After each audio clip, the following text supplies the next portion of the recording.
नमस्कार, पुनः स्वागत है आप सभी का स्नेक बाइट अवेयरनेस कैंप सर्पदंश जागरूकता शिविर भाग 3 में।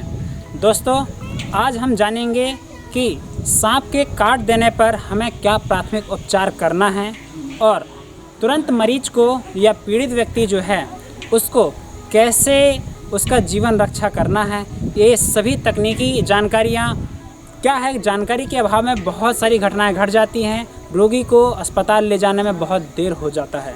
तो इसके लिए आज हमारे साथ फिर से उपस्थित हैं सर्प विशेषज्ञ एवं हजारों सांपों को पकड़ करके सुरक्षित जंगल में छोड़ने वाले, सैकड़ों जीवन बचाने वाले सर्प विशेषज्ञ श्री भास्कर बर्मे सर।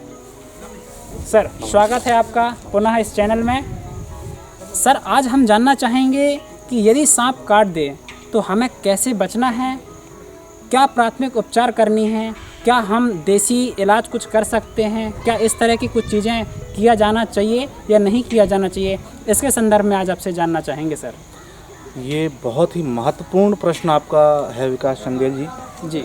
और मुझे लगता है अगर इस जानकारी को जनमानस तक पहुंचा दिया जाए तो हम काफ़ी हद तक सर्पदंश से जो मृत्यु होती है उस दर को हम बहुत कम कर सकते हैं।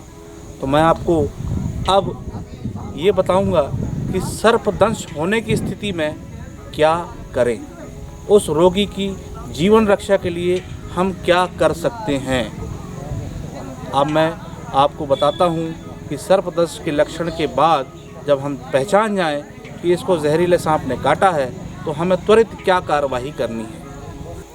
अब मैं आपको बताना चाहूँगा कि सर्पदंश होने पर किसी व्यक्ति के साथ हम कैसा व्यवहार करें और क्या करें कि उसकी जान बच जाए। आपका एक छोटा सा प्रयास और जानकारी किसी व्यक्ति की जान बचा सकता है। जब किसी व्यक्ति को सर्पदंश हो जाए और आपको, जैसे मैंने पिछले वीडियो में बताया हुआ है, लक्षण देखने के बाद आप तुरंत क्या कार्रवाई करें। आपको दंशित व्यक्ति को शांत रखने का प्रयास करना है। जब भी किसी व्यक्ति को सर्पदंश होता है तो सर्पदंश होने की स्थिति में व्यक्ति घबरा जाता है। सबसे पहले उसको हमको सांत्वना देना है और ढांढस बंधाना है कि इस चीज़ का जो आपके साथ में घटना घटी है इसका विधिवत इलाज मौजूद है, आप निश्चिंत ही ठीक हो जाओगे, बच जाओगे। साथ ही व्यक्ति को घबराने नहीं देना है। कोई भी ऐसी क्रिया उस व्यक्ति को नहीं करने देना है जिससे उसका रक्त का प्रवाह तेज हो, बीपी हाई हो। कारण कि जब किसी व्यक्ति को सर्पदंश होता है तो सर्प का विष हमारे खून में मिलकर के पूरे शरीर में फैलता है। हमारा रक्त प्रवाह जितना तीव्र होगा, जितना तेज होगा, सर्प का विष उतनी जल्दी ही पूरे शरीर में सर्कुलेट हो जाएगा, फैल जाएगा। क्या करना है? व्यक्ति को शांत रखना है, लेटा के रखना है। साथ ही उसको खाने पीने के लिए मुंह से कोई भी चीज़ नहीं देना है। बीड़ी, सिगरेट, तंबाकू का सेवन नहीं करने देना है। ख़ास तौर से ध्यान रहें कि पानी भी नहीं पीने देना है। इसके बाद गांव में बहुत सारे उपचार होते हैं कि लोग बाग उसमें मिट्टी, तेल या कुछ ऐसे पदार्थ लगाने की कोशिश करते हैं, वो बिल्कुल ना करें। जिस व्यक्ति को सांप ने काटा है, काटे गए स्थान को साफ़ पानी से, ठंडे पानी से, नॉर्मल जो पानी होता है, बहुत ज़्यादा ठंडा भी ना हो, नॉर्मल जो पानी होता है उससे उस घाव को साफ़ करना है, दबाना है। दबा के हम जितना उसमें से ब्लड निकाल सकते हैं वो निकालना है। संभव हो तो हल्के हल्के बैंड रस्सी से या किसी भी चीज़ से बांध सकते हैं। लेकिन आजकल हमारे जो विशेषज्ञ डॉक्टर हैं बैंड बांधने को मना करते हैं, क्योंकि व्यक्ति डर के कारण इतनी तेज़ी से उसको बांध देता है कि रक्त का प्रभाव हमको धीमा करना है, लेकिन वो रोक देते। रोकने से क्या होता है, वो विष जो मात्रा है उसी एक निश्चित और निर्धारित स्थान पर ही फैल के टिश्यूज़ को, ऊतकों को नष्ट कर देती है। तो हमको ब्लड का प्रेशर को धीमा करना है, ना कि रोकना है। साथ ही व्यक्ति को पैदल चलने से रोकें, उसको मोटरसाइकिल का किक ना मारने दें, साइकिल ना चलाने दें। अगर ये कुछ छोटी छोटी सावधानियां हम रखें और उसको तत्काल नज़दीकी स्वास्थ्य केंद्र लेके जाएं, किसी भी साधन से।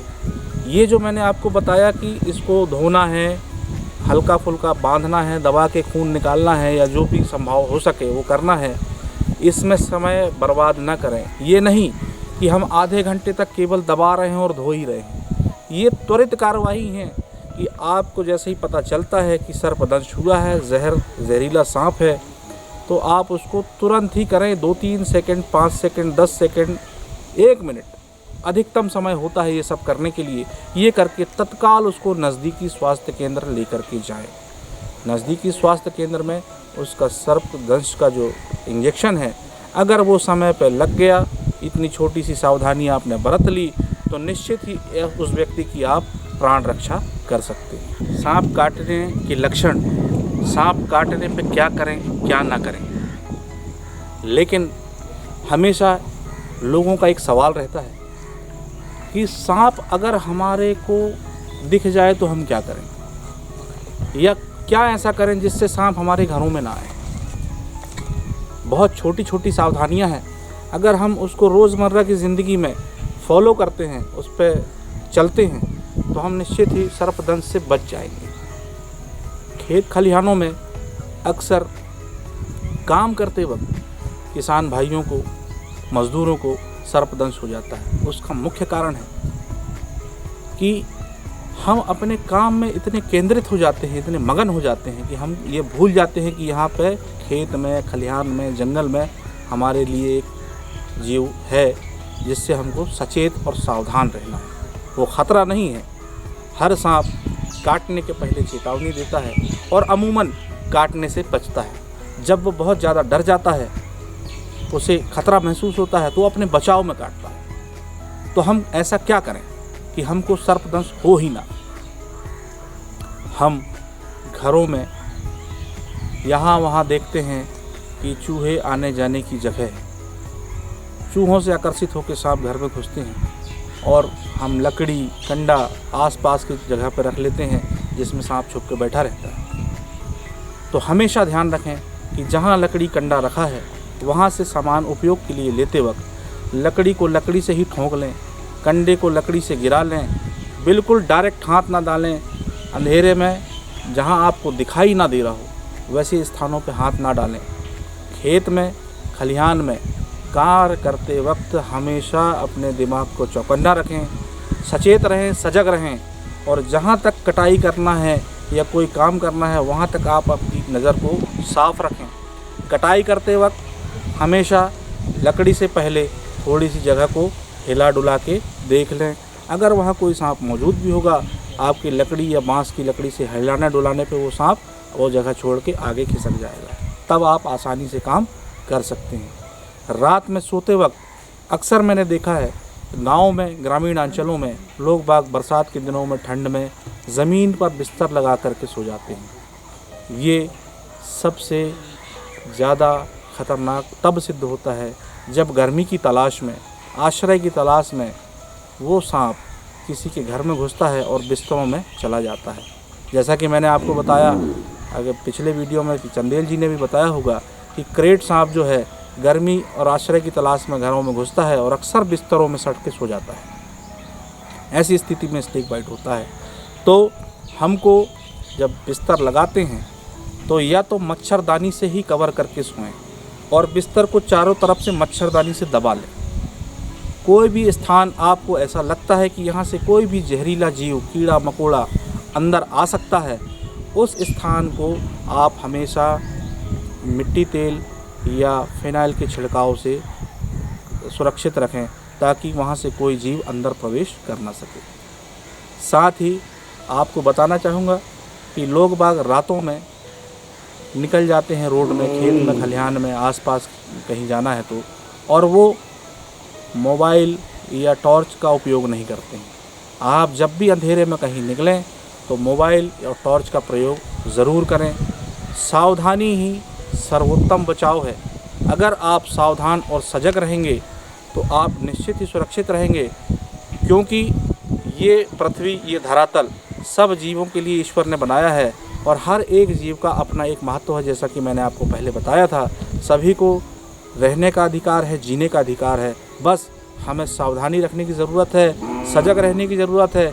अगर आप सावधान और सजग हैं तो आप निश्चित ही सर्पदंश से बच जाएंगे और कई लोगों को बचा लेंगे। धन्यवाद। तो दोस्तों, जैसा कि आपने देखा कि हमें सर्पदंश होने के बाद क्या क्या सावधानी रखनी है, क्या करना है और क्या नहीं करना है, इस सब का हमारा पूरा जानकारी श्री भास्कर वर्मे सर ने दिया हमको।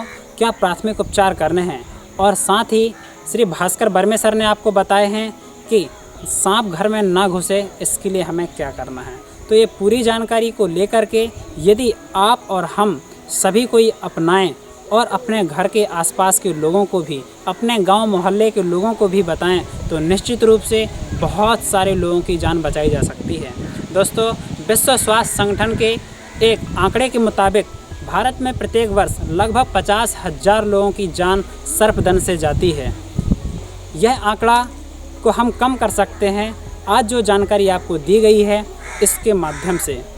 आप सभी से एक निवेदन है, यदि अभी तक आपने हमारे चैनल को सब्सक्राइब नहीं किया है तो हमारे चैनल को ज़रूर सब्सक्राइब करिएगा। वीडियो अच्छी लगी हो तो लाइक करिएगा। कमेंट करके आप अपना सवाल हमसे पूछ सकते हैं। हर किसी का सवाल का जवाब हम आपको देंगे। और यदि ये जानकारी आपको अच्छी लगी हुई तो आप इसको ज़्यादा से ज़्यादा लोगों तक शेयर भी करें। आप सभी का वीडियो देखने के लिए बहुत बहुत धन्यवाद, बहुत बहुत आभार। घर पे रहिए, सुरक्षित रहिए। जय हिंद, वंदे मातरम।